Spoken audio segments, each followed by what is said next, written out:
Hello, everybody, and welcome to the transfer show with Dan and Jesse on Talk Football, bringing you all the roundup, all the done deals that are on, some of the speculation, some that are close, just giving our views and opinions. And there's some big news. Finally, Chelsea are making some big moves in the transfer market, and they've made some good ones, really good ones. So we're going to be discussing Raheem Sterling. The deal's done and dusted. He's announced as a Chelsea player today. He's joined the team out in America. Koulibaly's having a medical tomorrow in London, then to fly out to be part of the team for the American one there, which is really going to be interesting as well. I think he's a great signing. Going to be discussing a little bit about the Martinez deal. That's looking very, very, very close now that a deal is going to be agreed there. Strengthening up at the centre back positions for United. Looks like an interesting situation. And then probably going to finish off with a little bit of a conversation about Arsenal. Few moves that they're looking at there, some midfielders, Paqueta, Tielemans, they're going to be quite interesting to come in. And then probably just round up Dan and me and it. We were going to do a show on Tuesday doing our match reaction, but we're going to do it tonight. We just weren't able to get it done yesterday. So we're just going to give our view on what we saw from the first pre-season game, looking at kind of Ten Hag's first match, what happened with the players, looking at the fitness, and yeah, just having a chat about that. So yeah, put your comments in. But before we get going, Jesse, how are you, mate? I think you're on mute, mate. I couldn't hear your microphone. I'm sorry. Good. Always there good. you are. You are back and dusted, mate. There it is. There it is. How are you, mate? How are you? Yeah, no, I'm great, man. Obviously excited about going over that Liverpool and United game, especially. Yeah. No, definitely. I'm sure you are. But listen, so we'll start from the top. I think we'll go with the most recent news, which is Kalidou Koulibaly. Deal agreed. Here we go from Fabrizio Romano. Fantastic. The fee, Jesse, do you have the numbers on there?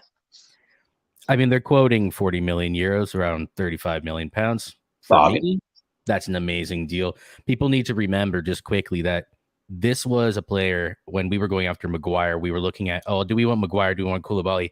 And at that time, when Van Dijk had just come in and he was like at his peak, being touted around as the best defender in Europe, rightfully so, he was basically being touted as the only defender in Europe on par, rightfully or wrongfully so, with Van Dijk.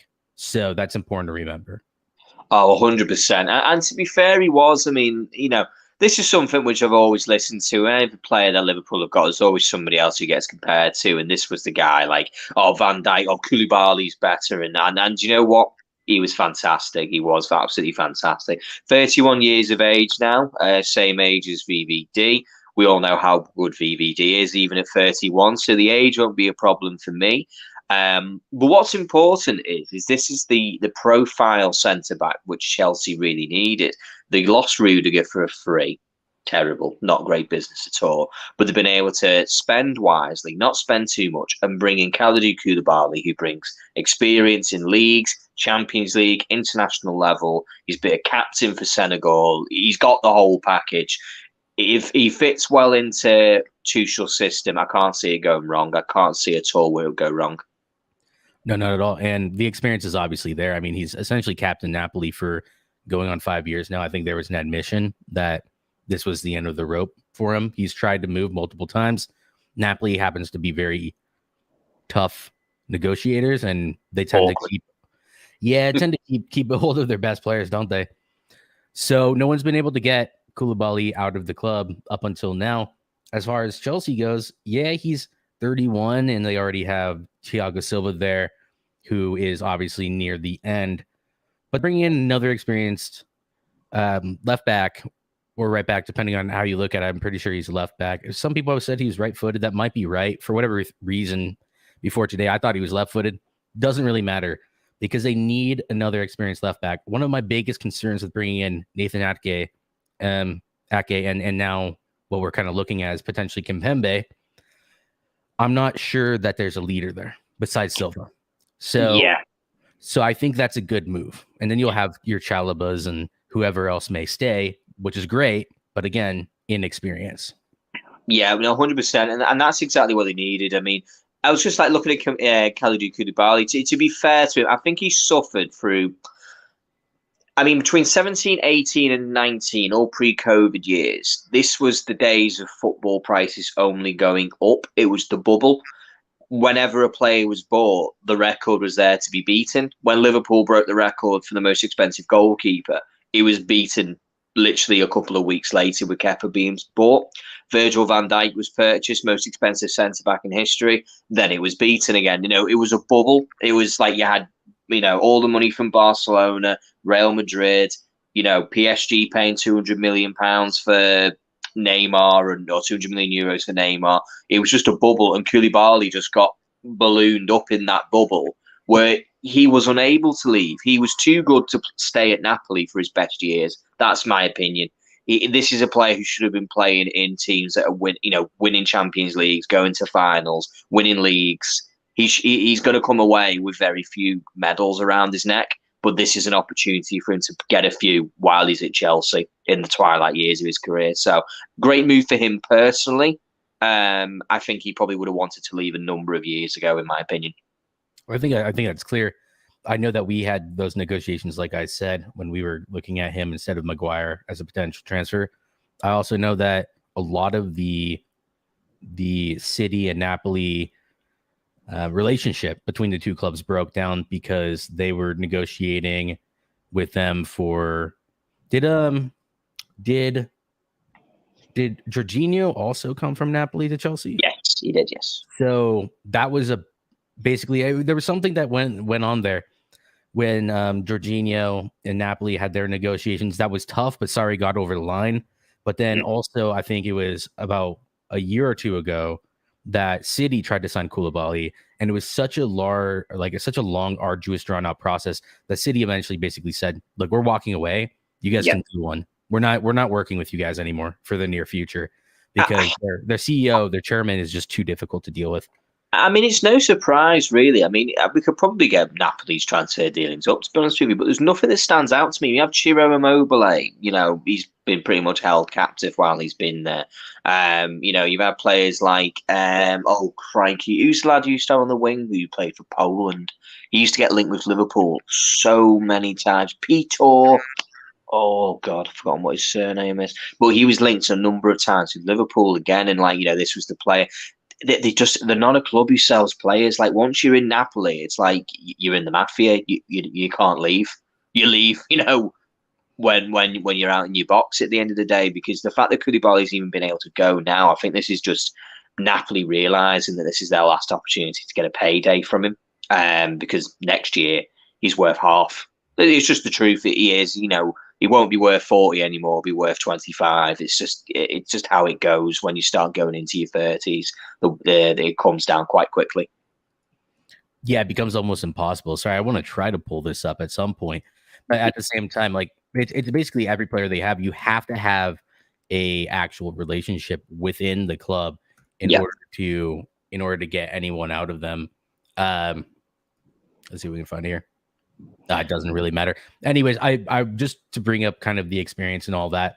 I think he's going to be great in that team, and as long as they are going to go ahead and plan on switching to a back four, which is the rumor, I think they might be safe now if they can get that Kimpembe deal over the line, which it sounds like from Fabrizio they're going to move on to that. Ake's all but done, from my understanding, and then this Koulibaly thing progressed in 24 hours. Great signing, in my opinion. I think getting Ake and Koulibaly over the line instead of De Ligt for the same price as they would have gone for De Ligt, I think it's great. I couldn't agree with you more, and that was the thing about the De Ligt situation, is that I've got nothing against De Ligt, but I have absolutely everything against his price tag. He's not worth 80 million euros. Sorry, everybody in the entire world. Take the 2019 hat off, where they were part of that Ajax team, where everyone put the rose-tinted glasses on, and you start making excuses because they're young, and you start looking at them through a lens, which is, well, look what he will be when he gets older. Look what he can achieve. Well, it's 2 years, 3 years down the line now, and we're no further down the road. He's not really improved as a defender. He's a very good defender still. He's a good defender, a great defender, whatever you want to describe that is. He's not 80 million good, though. He's not. He's 40, 45 million euros good at the most. Yeah, 100%. I'm just going to go ahead and share this here because it's kind of interesting. I don't know how much Yeah. we can really tell from it, but when you do look at it, you're looking at Insigne, who is massively in demand. Reminds me a lot of players like Isco and RB Elliott, sorts of players, like very technical players. And if you look at these, like the players that are actually supposed to go, excluding Ospina, because I think Ospina is just kind of at the end there, but they're going on free transfers. Players they want to keep go on free transfers. They literally let the contract run out. This is actually one I would have taken at United in a heartbeat in Anguissa. Yes. Yeah, he was really good in the Premier League the season before last. But yeah, no, I just click the all departures button just underneath there, mate. Yeah, that one. I'd just like to just see, because as you say, we look through those names there. Milik, he was a player that was linked to Liverpool on a number of occasions, and they've let him go for next to nothing. Let's go back 1 year. Yeah, go back an extra year. Just give us a bit more on there. They have like a number of these players, but like there's some of these are really big names when you start looking through them, Joe. You start going to, a lot of these are all second-rate kind of Italian, because obviously there's a number of Italian flags there, which completely makes sense.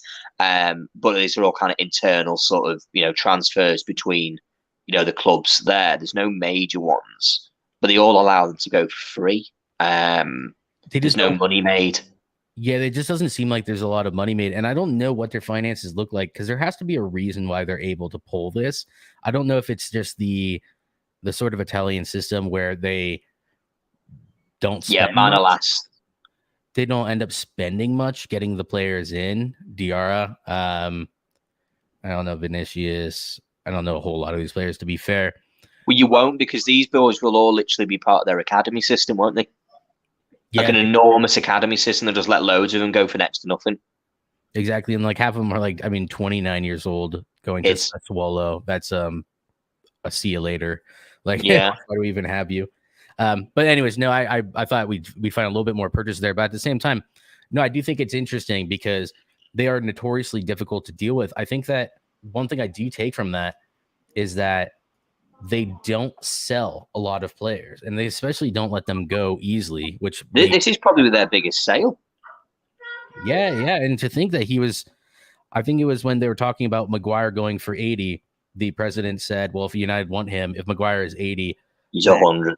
Yeah, we'll sell him for 100 or something was the famous interview that he had at that time. Yeah, it was. To be fair, he's right, but well, I mean, it is right. I mean, but this is when we talk about that bubble where, Virgil van Dijk set that kind of bubble alight. And, but there was the question is that if Virgil van Dijk, which, we can put our hindsight glasses on and sit there and go, well, he's been the best centre back for a number of years, and whatnot.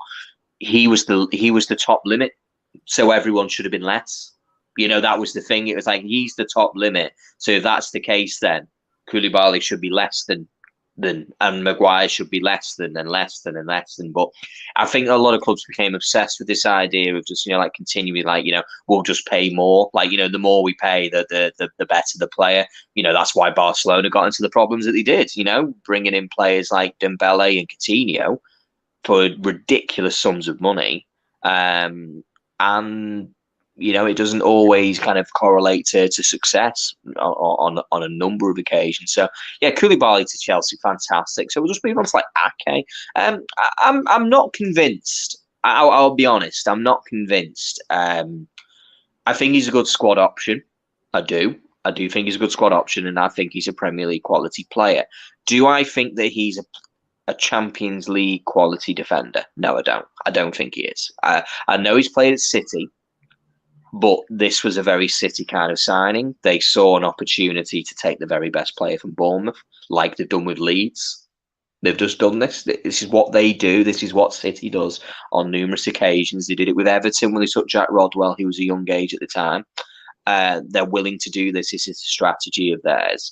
And they did this with Ake. And Ake has not really ever convinced me. He never convinced me when he was at Bournemouth. No, But then you can say, well, he's surrounded by weaker players and, all the rest of it. And yeah, okay. But then when he went to City, he just looked he looked lost. He just didn't look right. So good squad option. not sure on the price.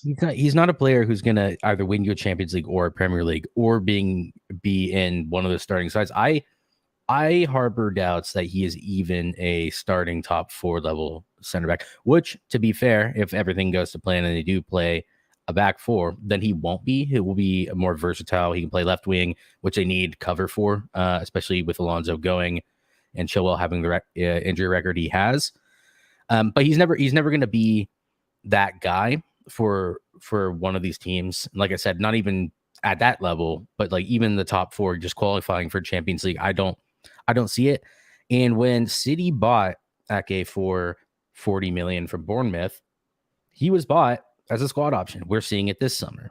Cucurella probably going to go for more like 50 million pounds, but then Calvin Phillips going for 45 million pounds.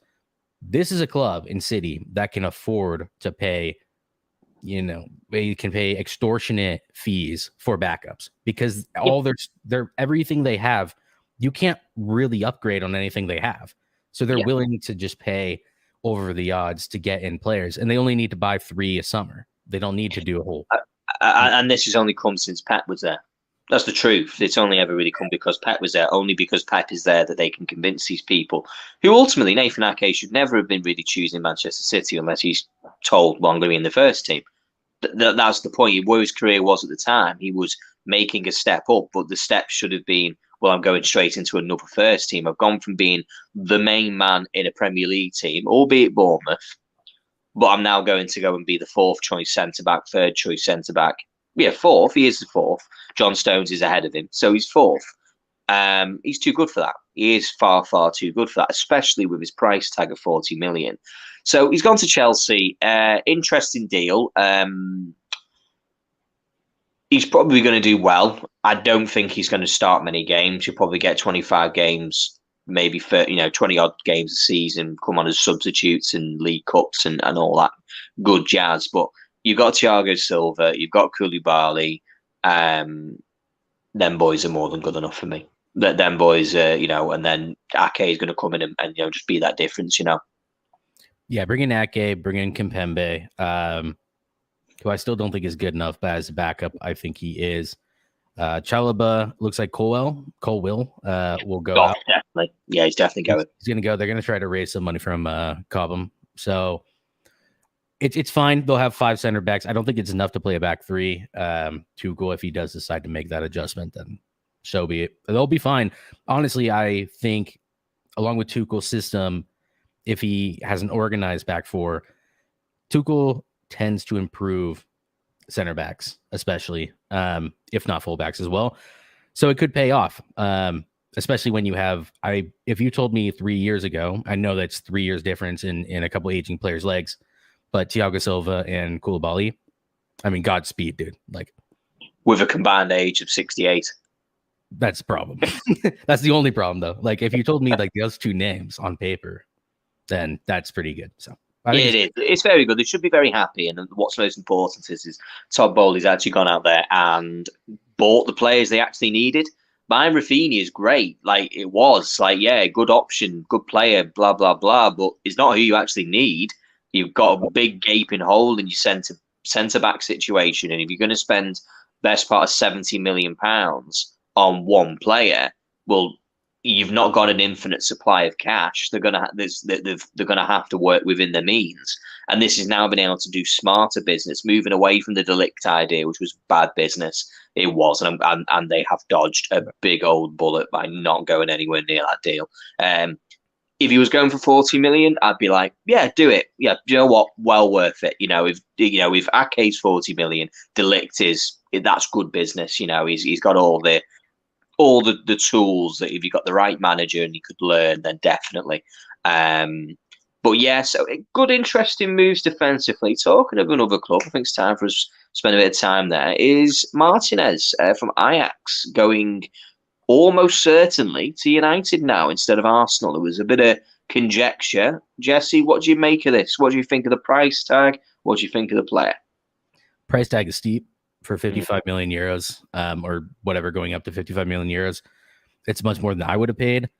unfortunately, I think that's what we had to do to just get Arsenal's interest out of the way, just so we could get the deal done. I think we paid 5 million euros over the odds just so he could meet up with the team in Australia, in Perth or wherever, Melbourne, maybe. Whatever, it doesn't matter. So that we could get that over the line. Ten Hag, one of the things that we'll talk about later as we go over the Liverpool United preseason game, is it became apparent to me how important a defender like Martinez or Timber, whoever it may be, and someone like Frankie de Jong will be. So I think they might have gone to call last night after the game saying, look, get me this player over the line no matter what, because I need him here now, because these midfielders and these defenders just aren't getting it. And the sooner we can get those players in that do understand the system. No, 100%. Listen, I mean, the only thing is, I agree. I think the price is a bit steep, but I understand why it's being paid, because ultimately Ajax have got you by the short and curlies, in all honesty. And they know that, and you're just going to have to do the business. Arsenal are in there, which is always awkward when you're not the only club who's looking for a player, which means you're then going to pay more. Morning, Anthony. How you doing, buddy? Thanks for jumping in. But when you bring in somebody like Martinez, you know, he's 5'9". He'll be the shortest centre-back to have played in the Premier League. I know I keep saying it. I'm all for the short kings out there. Do you know what I mean? I'm all for them. But listen, this guy, it's going to be interesting. I am interested. He's a very good ball player. He is good, you know, with what he does. He's a good passer. He does, you know, do what he needs to do. I'm just interested to see how the Premier League and how it suits him in the Premier League. You know, I think it's going to be interesting because he's going to book the trend of you know of what is kind of the known players of that league. So we'll wait and see. I think this is a good deal, at least, because you needed somebody. I think you needed some quality. But what the question really poses is, who's leaving? Because you then have too many players at centre back. And for me, I think we're probably talking Eric Bailly. And again, I don't want to go into what we discussed before, when we saw it later. I was very impressed with Eric Bailly. He looked like a man who was playing for his life, to be honest. He was good. Yeah, sorry. Yeah, no, he was good. There's some interesting things about Eric Bailly. There's been some rumors that he does want to go ahead and try to play for his position in the side. I kind of doubt that. Tuanzebe needs to go, and Jones apparently does have interest somehow, some way. So I think that those not Chelsea, is it? I mean, Chelsea might be able to use him. To be fair, Jones is not our worst defender. He is actually a good defender. He's had mental health issues for a couple of years. I won't, you know, poke fun at that. That wouldn't be fair to him. It's been well verified that he had that, and that's too bad. But also injuries, and the fact is, Ollie signed him up to a long-term contract, something like 5-6 years, about 3 years ago, which just baffles the mind. It didn't make any sense. It was totally the wrong move to make from a coaching standpoint and from a club standpoint. But I think they go before Bailly, I'll be honest. Yeah. Now, depends on the interest, though. That's right. That's right. It depends on the interest, doesn't it? It really does depend on the interest. I mean, Eric Bailly, he'll be wanted, definitely. He'll be wanted by a number of clubs. I don't think you'll have trouble with selling him as long as the price is right. If it becomes a seller's market if it becomes the buyer's market rather than a seller's market for him, like, you know, you kind of tote the interest out there and kind of see what comes about. But there is going to be too many people, you know, there's going to be too many players in the pot for that position with Martinez coming in. Someone's got to go, if not one, if not potentially two. Phil Jones definitely needs to go, and I think one more, because you just have too many people. Maguire, Martinez, Varane, Lindelof, that's enough. 4 centre-backs of that quality. You don't need anybody else. You know, you just don't. It's too many. No, exactly. And I think we're at the point where Bailly deserves better than to be a 5th choice center back. Oh, yeah. When you have those, and you know Maguire is going to have at least one of those. I wouldn't be surprised to see the season start with Varane and someone like Martinez, but I imagine Maguire eventually is going to somehow, you know, weed his way back in. Bailly, too good to be a 5th choice. There were some rumors that I kind of heard about Fulham wanting to come in. He's going to be not expensive, but we signed him up to a new contract like last summer. So we don't really need to let him go until next summer. I don't know why he signed that contract because he wasn't going to play under Ollie. So, but yeah, it's weird, isn't it? It's weird. As you say, some of your contract deals are a bit strange at United. They don't make a lot of sense to me at times. Someone's got 3 years left on a deal, and you're literally going to go and then tie them down for an extra 3. It's like, hang on, there's no need yet. There's no need. Just relax. Yeah, exactly. But honestly, I'm okay with whoever goes. I think for first choice center backs, keep a Mengi, keep a Twanzebe. Phil Jones has to go. Keep a Bailly. As long as we have 5. Well, Twanzebe, actually, the news is that he remained at the hotel and didn't travel to Australia. That's right. So he's more than likely on that transfer list, and that would indicate to me that there's interest there from another club already. Yeah, I think that's getting done now. I think within a few days we'll hear that being a done deal. To be honest, you don't send somebody away on the from the tour if there's not something seriously happening over there. So yeah, so Martinez, good deal. Going to be a few I think there's going to be a few players moving out of United now. We'll just touch quickly on the Frankie de Jong situation. We're totally aware that nothing has changed. The information, I don't think, is being regurgitated, which people keep saying. You keep telling us what we already know, and I'll stress my point. This is reiterated. We're not telling you old news. We're telling you the same news because it's still what's being said. It's the most recent update. Is Frankie de Jong doesn't want to leave Barcelona, and he's not going to take a salary reduction. And I'll give my view on that one, and Jesse will give his. My view is that's not him saying, I don't want to go to United. That's him using a power play to say, I'm not going to go unless you pay me my money.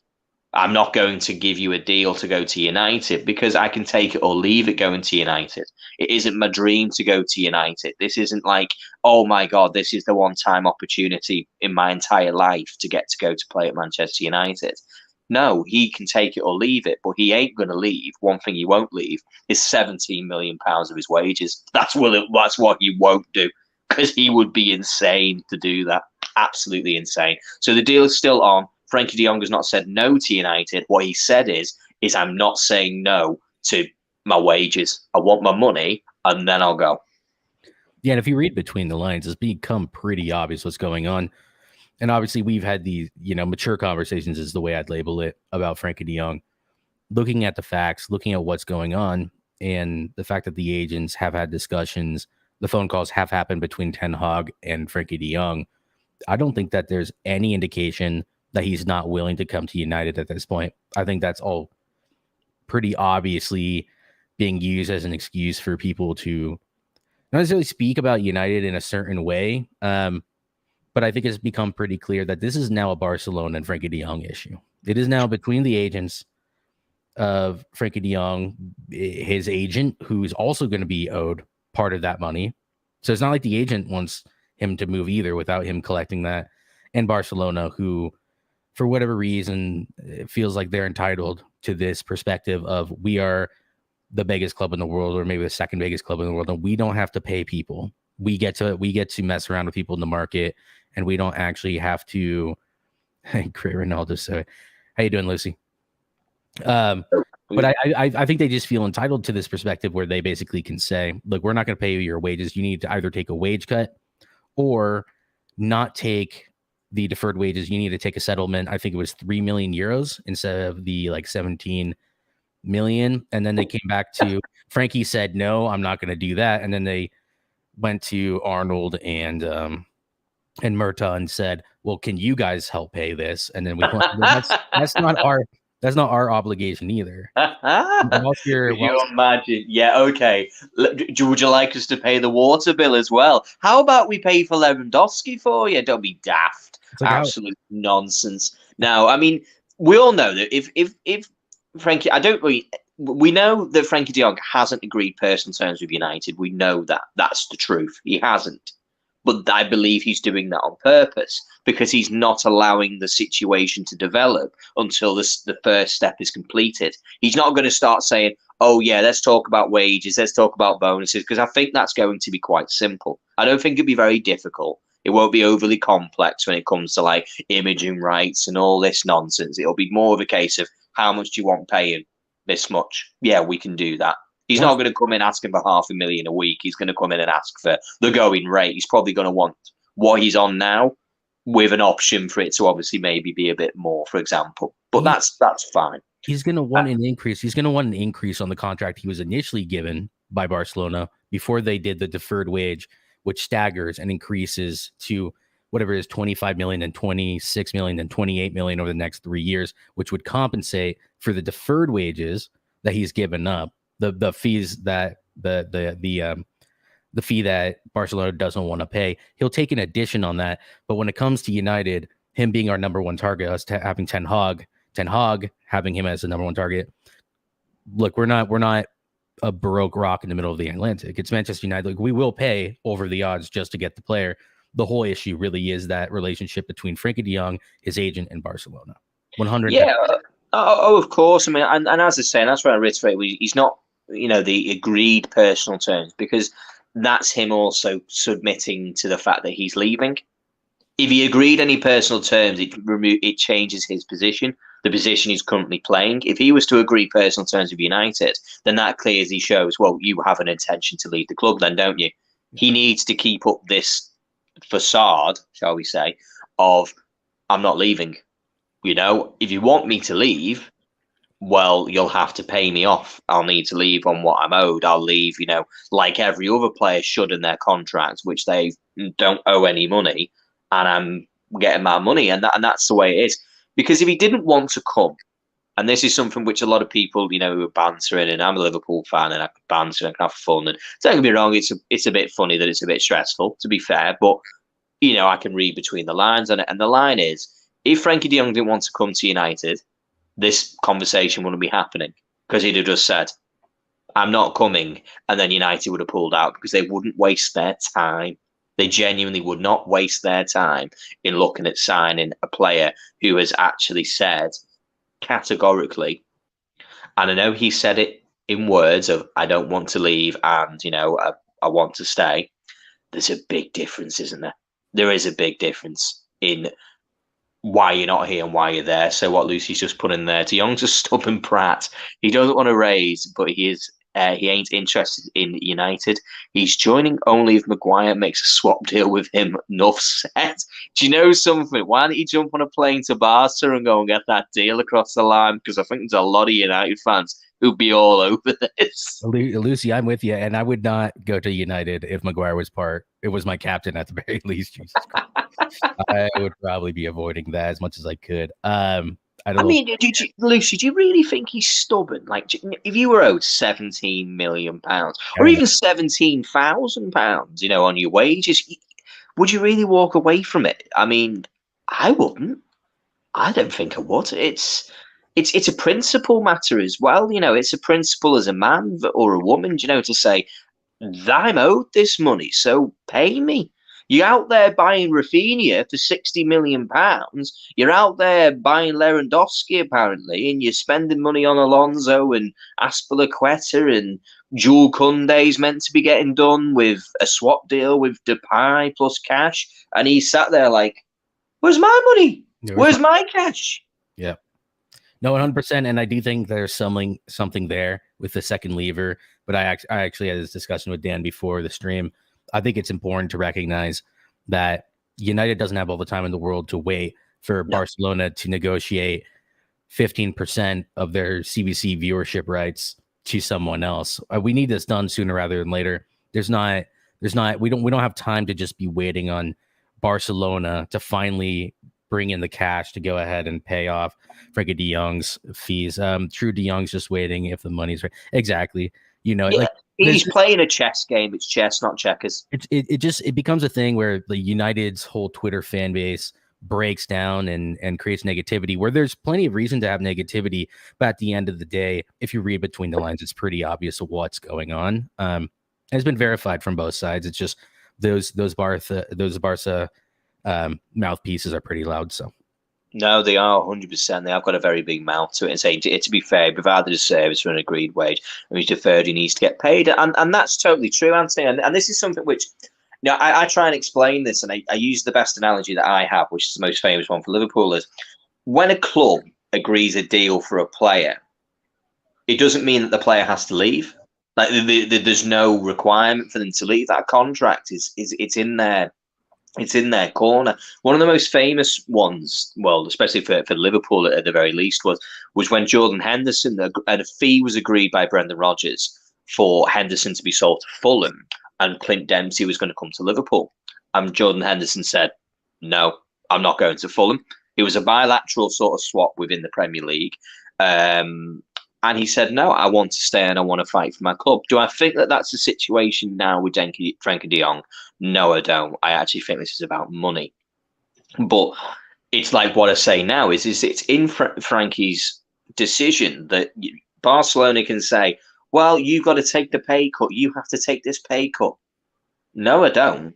I've got a contract there that you signed as well as me. As long as I keep up my end of the bargain, you have to keep up your end. It's as simple as that. It really hurts him either way, because whilst Barcelona is dicking around with him saying, okay, well, then if you want to stay and get your deferred wages, then you need to take a pay cut. Either way, he loses that cash. Whereas he's looking at this and thinking, look, this dream club or not, these people have been playing with me, my emotions, my wife. I just had a kid. I'm getting married. There's so much stuff going on in my life. And the club of my dreams has been playing games with me, trying to force me out and take advantage of me. Meanwhile, I need to get my money and get out of here. No matter what it is, he could be running back to daddy and Ten Hag, but he's still going to a big club who's not the best position.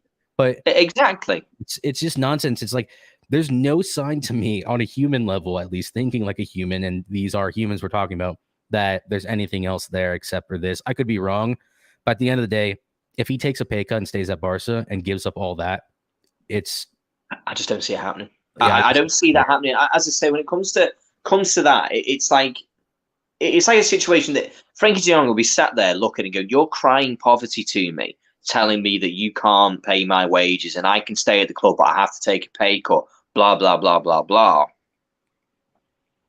No, basically, that's your problem, Barcelona, not my problem. You running the business in a poor way, in a bad way, is not my problem. Don't make it my problem. This is my deal. You wanted to sign me from Ajax when the going was good and the money was just flowing out of Barcelona and they were buying players for a laugh. You were paying me my wages, which we agreed. You agreed them, with me. And, well, the chickens have come home to roost now. At the end of the day, it's come and pay me my money. If you want me to leave, okay, I'm open to the idea, because I'm not shut down Manchester United, because he could have done. He could have said, no, not having it. I'm not interested. Barcelona's my dream. I'm staying here and I'm not interested what you've got to say. And I'll prove to you that I'm the man and you'll regret it if I left. He said, no, I'm open. I'm open to the idea. But if you want me to go, I need paying. Once I know that I'm getting paid, then I'll go and talk to Manchester United. And then I need to listen to what the deal is there, because at the moment they've not agreed. Any personal terms. There's no personal terms agreed between Frenkie de Jong and United. Do I think that that'll be a hard job? Not really. I think it'll be dead easy. Boy, that's it. Thank you very much. Flo, thanks for jumping on, mate. Really appreciate you getting in all the time, mate. Really do. Same for Lucy. Thanks for jumping in there. 100% money. Rare to find loyalty when money's too good to go. Yeah, I mean, but the thing is it's not the money that's attracting him away from the club. Like, he'll get just as much at United as he will at Barca. It's not kind of that situation, but it's more of a case of, if you want to move on from me and you know what, it's not quite worked out, there's no room for me in the club. Maybe there's the situations are changing and the whatever's going to happen is going to happen. Fine. I'm a man and I'm going to go and build my career somewhere else. I'm not going to be embarrassed. All he's saying is I'll leave, but I'm not going to give my money away to charity. You're Barcelona. You're not, Samaritans. You're not a charity. Pay me my cash and then I'll go. Simple as that. I'm with it all the time. On a lot of levels, it's the money that's pushing him away. If anything, it's the fact that he can. I don't think he necessarily sees it this way, but it's the money. It's the fact that they're not willing to pay him, and he's seeing what's actually going on that should be pushing him away.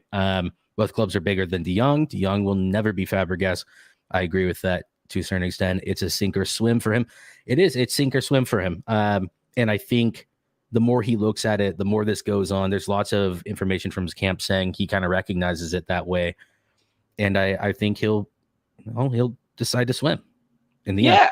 So. You see, I don't even think it's an idea of him saying he's bigger than the club. I think it's just the principle of the idea that he wants the money that he's owed. That's it. He's happy to. I think he's happy to go because he just shut down this conversation, this whole transfer saga weeks ago. But he's just doing what he needs to do. So for me, I think Frankie De Jong is just trying to say I won't pay him what I'm owed. So yeah, that's our kind of view on that one. And we'll see what happens over the next week, the next 2 weeks. We said on last week's show that this could go on for 6 weeks. And to be honest with you, it's got every legs to do that. To be honest, it really, really does. Can we just hop back? Can we just hop back real quick? I'm curious. Please, yeah, jump in. Because we're going to end up jumping on. We kind of covered Chelsea already, to be fair. And Kimpembe, I mean, I don't rate him. We kind of skipped over it. You're happier than I am. Well, my logic is this. I mean, I've been watching a terrible Manchester United team for near enough a decade now. And we have almost to the point where they almost corruptfully gave us PSG against United last season when you guys remember the whole draw. They always try to draw us against PSG for some reason. Kimpembe is the least impressive player in that squad, and there are half a dozen starters in that PSG team who are pathetic. And to be fair, suck SHIT and can't play together. Kimpembe is one of the least impressive defenders I've seen. But I will tell us how you really think, Jesse, about it. Tell us how you really feel. I'm a little bit in my feelings, aren't I? Yeah, no, I don't like it. This is it. You're not a fan of Kimpembe. He's not going to be in your fantasy team. That's for a fact. And he's not going to score anyone points either. Don't put him in your FPL. That's it. No goals, no clean sheets when this man's around, according to Jesse. So, yeah, we'll have that. No, definitely. So, Jesse, do you want to jump onto the match review, or is there any other business you want to go over? Yeah, I'll just cover this real quick. Paqueta to Arsenal. They're kind of trying to play around with a couple different signings, Tielemans and Paqueta. I'm not really sure why they would go after this young kid from Lyon. I think he's Brazilian, which might tell you something. Maybe Edu has a relationship. He really only signs Brazilians anyways. He looks like a really good player, but he also seems to play in a more advanced position. He's their number 10. He plays I think in either progressive 8 on the left wing or in the 10. I don't think they need that position. So I'm just a little confused because I do think he's also going to be pretty expensive when they can go get Tielemans right now, who's literally just waiting there, begging them to come in for 25 million pounds. I mean, how Yuri hasn't been signed up yet, I don't understand. I think they should go do that. But just covering that real quick, because that's been pretty big today. I don't really see. I don't see it either because it's just not the profile that they needed. We did in our stat show, we talked about Fabio Vieira and Martin Odegaard. And I reckon if we got Paqueta up now and we did that there, we'd probably have very similar statistics there as well. He's not the kind of player that he's going to be your roughy, toughy midfielder, someone who's going to, be a kind of a midfield sort of stalwart, which clubs need because we always noticed, obviously, when, Thomas Partey or Granit Xhaka weren't playing, they suffered in midfield. They really did. They were very lightweight. And Paqueta, I think, is, again, a little bit of a lightweight midfielder. He isn't the kind of player that I would suggest that would be the right one. He's Brazilian, makes absolutely sense. He's young, makes sense. It all makes sense as a transfer, but not when you already have the numbers in there in the first place. So I'm not. We'll wait and see on that one. I mean, I'm not totally convinced that that's really advanced. To be honest, I'm sure I could be found wrong, but I don't think it's quite there yet. Yeah, Flo, if you're still in the chat, go ahead and let us know what you think. You'll probably have more of an idea. Playing in the French league and being an Arsenal fan, you'll probably have more of an idea of what you think about that. Yeah, match review if you want to move on. Yeah. We'll jump on to the match review. What a trophy for Man United! What a trophy for Man United! That's it. Winning the Bangkok Cup or the Century Cup or whatever it is. Century Bank something cup. Yeah, listen, you boys much better, much better. You look like a team who'd had a week's worth of pre-season in you. You look really, more energy. You were at that point where you had 2 45 minutes, sides. We were nowhere near that, and I'll get me excuses in, or they can call them excuses, but I'll see them the way I want it. But I'll just give my view on United. To be fair, yeah, you did a lot of good things, a lot of things better than you used to. The team looks more cohesive. Players looked like they were doing the kind of things that you would want. There was more control as well. A number of players seemed to make better decisions. Bruno Fernandes wasn't pressing like a lunatic. Some of the pressing wasn't erratic and not well thought out, where if one player presses, it's when you press, and when that person presses, the next one needs to be in the right position. It all seemed to be joined up thinking, and I was impressed by that. Your defenders looked better. The formation looked better when you were going forward and you attacked. You created different ideas and different problems for teams. And it was a really interesting one. Downsides to it, I mean, there's still a lot to learn. I'll use exactly the words from Erik ten Hag. There was a lot of mistakes. There really was. The result wasn't really the point. There was no point to the result. It was the case of, I did see Liverpool sort of young kids, which they were medalled throughout the team from the whole, every 30 minutes there was young lads, but they were making hard work for a number of players in United. The goals that were scored came from mistakes that Liverpool made, and equally United's players were there to score. And that's what matters. They were in the right place to take advantage of an error. 100%. They needed to be where they needed to be. And that comes from playing as a team and working hard. But yeah, all in all, much better.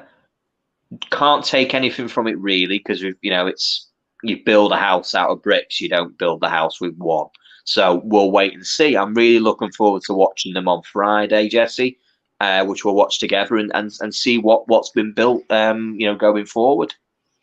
Yeah, see how it looks against a weaker team, especially where they're able to be a little bit more relaxed. Obviously, they relaxed a little after the first goal, but a lot of I wouldn't be surprised. They couldn't fit it on the plane. That's why, Lucy. It was too big. Before we moved, it was too. Yeah, exactly. It weighed too much. That was pure gold, by the way. Pure gold, surrounded by basically what looked like a birthday cake. Ridiculous. It was very funny. I was basically crying to Discord to Dan and some other guys on there. I couldn't believe they were actually doing a trophies celebration thing, but at least we weren't celebrating. It was more of like, what is this? It was embarrassing. Yeah. Listen, yeah. I'm going to give it now. I'll be shameless. I'll tell you what happened. Liverpool lost the game because they didn't want to lift that trophy because it was embarrassing. I got Ten Hag like this. Going over, like looking around. No, but seriously, because I want to go before I completely lose my train of thought. I did see certain things. I saw the shape looked a lot better. No, it really did look like it was a birthday cake. It does, doesn't it? It looks like something you present to your like nephew or niece, like after they win a tournament or something. I don't know. That's it. No, so I saw a different shape. Obviously, our fullbacks were pushing up. When it comes to pressing, we were pushing up and pressing more as a unit. But one thing I will say, and this probably goes into some of the mistakes that Ten Hag saw. I saw Tony, Marcus, and Sancho press, and then I saw the fullbacks start going, and then the midfielders were going, but they weren't going at the right intervals. When you watched Liverpool in that first half with the kids, nonetheless, you see when we're trying to play out of the back, you see the ball go out, or like we have to pass it back to either De Gea or to Varane or Lindelof, and then you would see the whole Liverpool team, even the kids, even the 17, 18, 19-year-olds, it's one goes and everyone goes to the right person at the right time. What you saw with United after a week's worth of training, not 5 years of structure in an academy and all that, you saw our front three go, and then there was too much of a delay in the press. But that's something that he's working on, obviously. It's something that, and that's why he was on the byline or the sideline, basically saying, no, you go now. And then you'd see sometimes he'll ask the fullbacks to tuck in. And I watched it back this morning. and you see Ten Hag go out quite a few times to Shaw and go, get out, like go wide, because he's tucking in at the wrong time. So he wants you to overload the midfield. He wants the fullbacks to come in to overload the midfield to get more numbers in there. But you'll see on the far side, Luke Shaw is doing it. And you see it plenty of times where Ten Hag's basically shouting at him and saying, no, this is when you go wide. So no, you don't just want to tuck in. You also want to go wide when we're in possession because you need to give an option. Fred actually did really well. He was dropping off to help the center backs take the ball off of him. But when Fred was pushing up and McTominay was the one who's supposed to be dropping deep, I've been ragging on Scott a lot, but there's a good reason for it. When Fred would push up, when it was his turn to push up, Scott would run away from Lindelof and Varane when they had the ball. It's like, no, you're supposed to be dropping to pick up the ball off them, to give them another option. So those are just some things. It will take some time to learn, but this is, like I said at the beginning of this kind of, with the Martinez thing and the De Jong thing, there are clear and obvious reasons why I'm pretty sure he picked up the phone after last night's game or yesterday's game and said, look, I need some of these players in here now because I need someone to show these guys how to do it. It's enough to be telling them, but I need 100%. It was like, and this is the thing, like, it's me trying to not be that Liverpool fan and say, like, we did expose United on a number of occasions. Like we did, and that's good. That's good because that's how you learn. You only learn from your mistakes. And Liverpool had a number of very good chances. We hit the woodwork 3 times. We basically assisted United when it came to giving the goals away because, we didn't do ourselves any favours. But just looking at United, because I was just interested in looking at United as I think you were. For me, for Liverpool, it was just 30 minutes of running in everybody's legs. No injuries. That's all I cared about. That was it. And we'll go on to Liverpool in a minute, Lucy. I'm not ignoring your comment. I just want to just stick to United, then we'll jump on to Liverpool. So, United, I thought, I'm hoping De Gea for you is not, too serious. I hope it's just like a little twinge or whatever. I know he had to come off with a bit of an injury. I think Varane's all right. I don't know if there was talk if Varane had a bit of a knock or something. I don't know. He's always a concern. That's the problem. So yeah, exactly. It is always a bit of a concern. But I felt everyone was good. You know what I mean? I think there was a lot to learn, but the building blocks are there at the end of the day. So I said to you while we were on the Discord, would have been interesting. I would have been interested to see how United would have reacted if, say, Liverpool had scored first. Like early on, say, we got that early goal and it was like, whoa, hang on, what's happened here? I'd love to have seen how that reaction would be from those players, how they would have reacted to, like, this is our first game and Liverpool's kids have just scored against us in the first 5 minutes. Like, for a team that's quite mentally fragile after last season, I'd have loved to have seen how they reacted.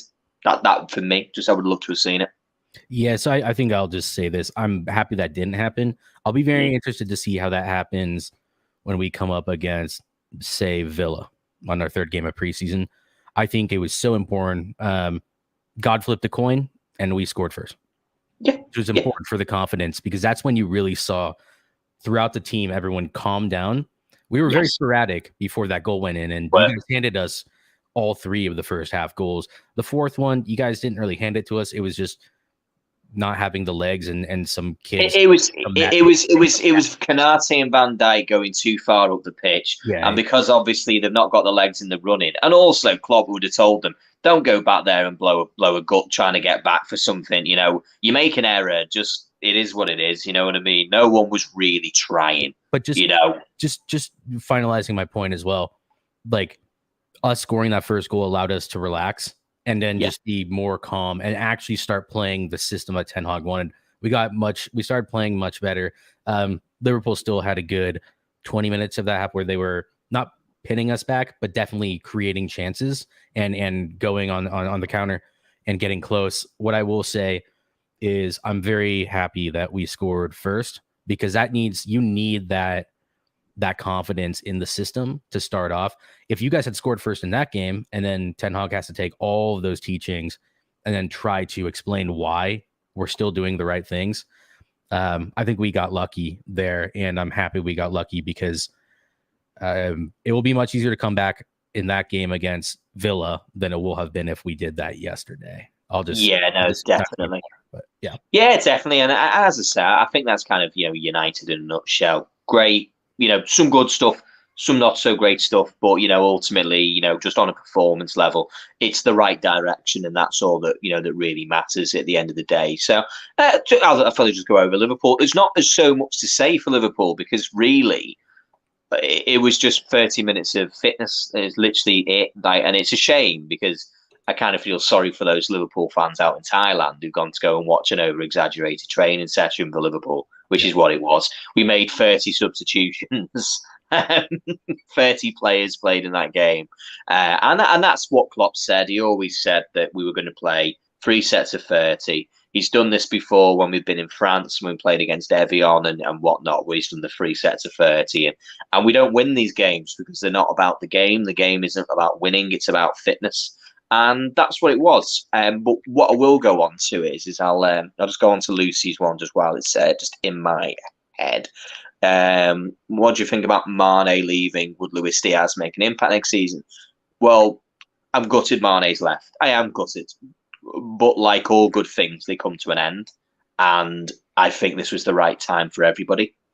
It was the right time for Mane because he has no real links to Liverpool. He's won everything he can win. What more is there to win?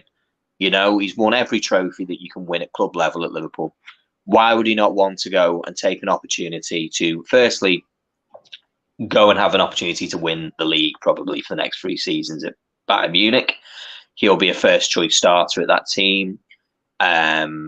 He has sort of been in and around the European situation as well when it comes to being, like he started out at Metz and then he went over to the RB system through Salzburg in Austria. And then he ended up in Southampton and go so on and so forth. So he's been in there. He's been there. He's been in that area of Europe. He likes living in Europe. He was respectful. He wanted a new challenge. He's been offered a really good wage that Liverpool wouldn't have offered that much to a player when we've got Mo Salah. We had to sign him. So I'm gutted, but I think it was the right situation for everyone. Liverpool were able to get 40 million euros for him, and everyone won. And he'll go down as a legend in my eyes. Luis Diaz, would Luis Diaz make an impact next season? Luis Diaz made an impact the day he came to Liverpool. Simple as that. He's been an impactful player from day one. And his performance yesterday was fantastic. For his 30 minutes, he was electric. He looked really, really good. He should have had 2 goals in that first 30 minutes. Yes. Yeah, he was by far their biggest threat. I know that there wasn't a whole lot of talent on the pitch, or like talent and established talent. But yeah, he should have scored a couple goals. But what I liked is, Jesse, is I know he forced a couple of good saves. And I think, did he hit the woodwork? He skimmed the outside of the post, thought that was going in. He missed his, but somehow he doesn't. He missed. Yeah, he had a bit of an air shot. He misses that 1 time out of 10. I don't understand. Yeah, he had a bit of an air shot, and that just comes with match fitness. It is what it is. But yeah, Luis Diaz was really, really good. Probably our man of the match for those 30 minutes. He was fantastic. So yeah, Luis Diaz he's going to be a very good player this season. He's probably going to score 20 plus goals across all competitions. I'm going to say it. What I was impressed with is actually he was more accurate with his shooting than he was towards the end of last season. His accuracy was on top. Like the shots were on target. I know the post doesn't count as on target, but you're asking the question because if you're hitting that post, you only need to be a couple of inches on one side and it deflects in and not deflects out. So I think he's worked with the team. I think the data analysts, the coaches, all of them would have been getting in his ear and explaining where to take shots. They'd have said, don't take shots here, take shots here, because this is where you're more capable of scoring goals. And that was evident because in those 30 minutes, he was very, very lively and fair play to De Gea. He had a good, he made some good saves and everybody wins. So going through that first 30 minutes for Liverpool, Fabio Carvalho is going to be in the first team, at least on the bench. Most certainly, he has a lot of talent. I was very, very impressed with him. Came in there.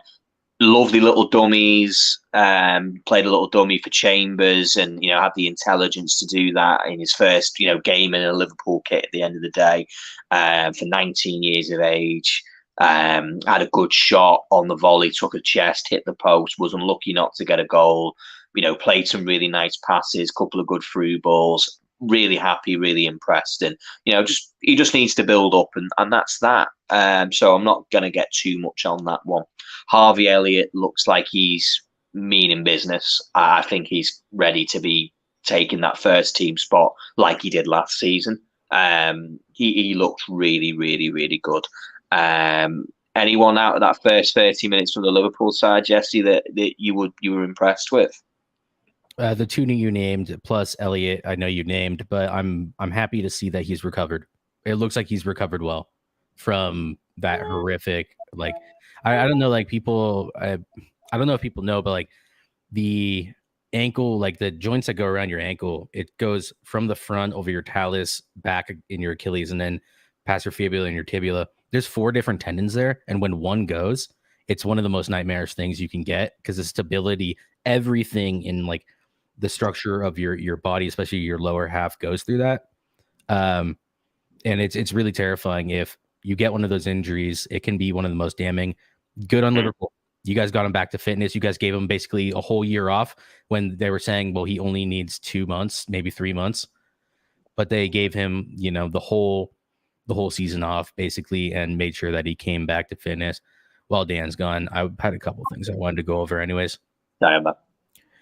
Yeah, no, basically, I mean, like, if you just want to continue there, I was going to cover these real quick because I have to refute them. Do you think Varane will live up to his status this season? Varane is by far the best defender in our entire squad. Will he live up to his status this season? I don't think so, because he's so injury prone. It's now impossible for me to say that he's going to be able to play more than 20 games in the Premier League. Maybe 30 games would be a fair shout the whole season if we go far in all the competitions. So will he live up to his status? No. Is he still our best center back? Probably, especially with Martinez coming into a new league. Now Kimpembe will be better than him. Absolutely not in a million years. Sundays, Mondays, Tuesdays, Wednesdays, Thursdays, Fridays, and Saturdays. There's a player here who has 4 Champions League. Kimpembe can barely make it to a quarterfinal, let alone anything else. Lucy, buys a ticking time bomb. Yes. It's either red or an injury, but when he does it right, man of the match indeed. Yeah, that little step over and run was he's just fun. He's just a fun player to have on your team, to be fair. And when he's on form, he's unplayable. But he was really good. He was very, very good. I'll give you that now for a fact. He was working hard for United, worked hard. Exactly. Yeah, and what the F, Chelsea getting some big names. Kimpembe would suit you guys. Yeah, he'll suit you guys, I guess. But I'll tell you what, if you go back through the playback to when I was talking about Koulibaly, I think that's as good of a signing as you could possibly get for 40 million. 31 years old. He's had a couple injury issues, but him and Thiago Silva in a 4, if Tuchel decides to go and play a 4 this season, which is on the rumor mill, as you'll know, and you're probably the one who told me, to be fair.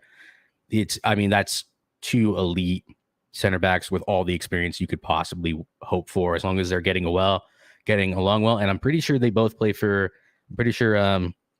Mendy and Koulibaly both play for Senegal. So they already have a good relationship, which is awesome. True, I don't see Varane living up to expectations. It will always, he's loved by the Queen. I guess so. That's true. If Diaz would have scored the game, let's see. As a United fan, it's sad watching Mane leave too. He's an excellent player indeed. Wish him the best there. I do too. And something that people don't really realize about Mane is that he's a fantastic person. If you really look into what he does off the pitch, he donates to charities. He builds up his communities in his home country. He's a great member of the community there in Liverpool. I don't think that there's any way you could possibly dislike him. What I would say, compare them in what way? And you're going to need to specify. When you kind of watch Mane on the pitch, you look at him and he looks like a hard ass. He looks like he's just like fully focused, which he is. But he's that sort of character. But then what you see of him off the pitch, it's almost impossible not to love someone like that. Yeah, no, he was a really top guy. Like, he was just a nice kind of guy, Mane. And as I say, but it's all good things come to an end. That's the thing. All these players, unfortunately, end up having to go. And it was the right time for him to leave. I think having a player like Luis Diaz certainly heals the wound, to be honest. Having someone who can come in and just be as electric and as exciting and as dangerous as Mane was. And, Mane had to also, I think he's had to change his game. He looked a lot better when he played in the number 9 role for Liverpool than he did on the left, in my opinion. Maybe that's just come with a little bit of age, but when his best numbers from last season actually came from when he started to play down the middle. And I think he'll benefit from that if he plays at Bayern down the middle. Almost as like a Lewandowski replacement. I know he can't replace Lewandowski, but in that role, shall we say. The second 30 wasn't really any of, obviously there was none of the new boys who came in for Liverpool. It was more of a mixed bag. I felt gutted for Reece Williams, his first touch of the ball, and he gives it away to Martial. That was disappointing because, he's better than that. But what can you do? Yeah, exactly. Could you just cover for like 1 second, go through the comments? Yeah. I've got it. You're right back. Sorry about that. Yeah. Yeah, no issues. Play of air. Science put on there. Kimpembe. Yeah, Kimpembe Varane. Yeah, none of those. They're going to be obviously an interesting one as to how they can kind of come on to. So I'm kind of going through that middle group. Nothing really stood out there too much for me in that one. They were just kind of the mixed bag teams of people we already had in the club. And then obviously coming on to the last 30. Now this is when like the old guard came and you think, oh, here we go, Liverpool are making mega changes. This is the first team. This was a team who's had 3 training sessions, have been on holiday for 6 weeks, quite deservedly so, after 63 games. So I wasn't expecting much. But I'll go over Nunez. I was impressed. I was really, really impressed. And I don't want to get reactionary like some people are trying to try and make out that it was this or it was that. The guy was doing the right things, and that's all that mattered. He was where he needed to be. He made a number of really good runs. He had a great little touch where he took one on the chest from Robertson on there, and then took a good volley and caused a save out of Heaton. He missed the sitter, which is being made of.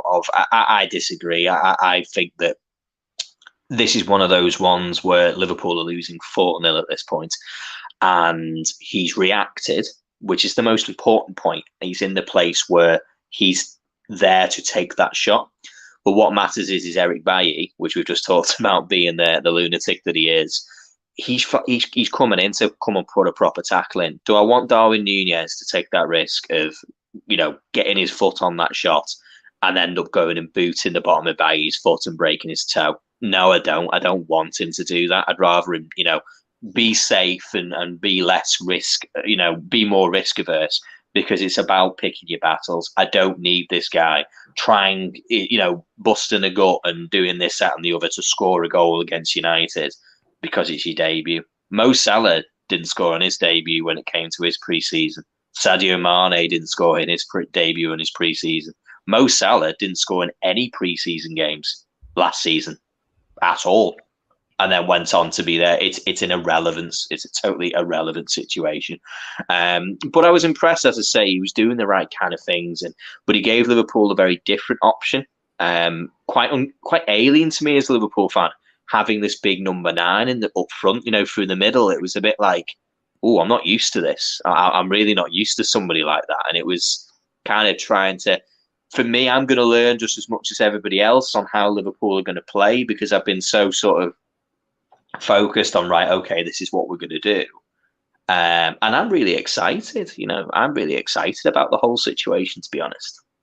Yeah, I thought one point that really sticks out to me was the ball that came in from Robertson. When you said he kind of had that shot, not the one that he took missed. It across the chest, yeah, just brings it down. There were certain things that you look at and he has some things, questionable touches here or there, but he's got the pace to kind of keep up with those. But you look at certain things that bringing it down from that position and taking it basically on his second touch, really first time, it's impressive. Like he has the technical ability for sure to play for that Liverpool side. He's only going to improve under Klopp. That's the first thing I said. That's the first thing I said to Dan when they signed him. I'm pretty confident that if we had gotten him under Ten Hag, that we could have made a player out of him. But there's really very little risk when you see raw talent mixed with a good coach. So especially a world class. That's the point, isn't it? When you do the data and you do the number crunching, and anyone who knows me, and Jesse knows it, I'm a number nerd when it comes to football, because it's true.